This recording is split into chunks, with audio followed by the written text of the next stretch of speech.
Isa sa mga pinakamalaking hamon sa panahon ng kalamidad ay ang mabilis at maayos na pag-aabot ng tulong sa mga apektadong komunidad, lalo na sa mga lugar na madalas lubugin ng baha. Tulad na lamang sa Camarines Sur na halos lahat ng lugar ay catch basin ay madalas na naaantala ang paghatid ng relief goods dahil sa mga lugar na hindi agad madaanan ng karaniwang sasakyan. Tulad na lamang ng manalasa ang Super Typhoon Cristino noong 2024. Upang masolusyonan ito, nagdagdag ng disaster logistic ang PDRRMO Camarines Sur sa pagkakaroon ng amphibious all-terrain vehicle na idinisenyo para makatawid sa tubig, maging sa baha at putik, kahit sa mga lugar na mahirap marating ng ordinaryong sasakyan.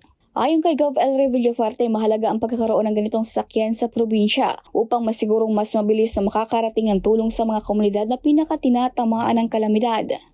Yung Atlas is amphibious vehicle. Kita mo naman nandyan sa labas. First, siguro yan sa Bicol, maybe in the country. Para sa disaster response natin. Pwede mag-transport ng tao, ng goods. Kung titignan nyo yung nangyari ng Christine, di ba? Baha sa Milaor. Ang mga tao hindi makatawid, walang mabigyan ng pagkain. So yan, isa yan sa mga solusyon natin.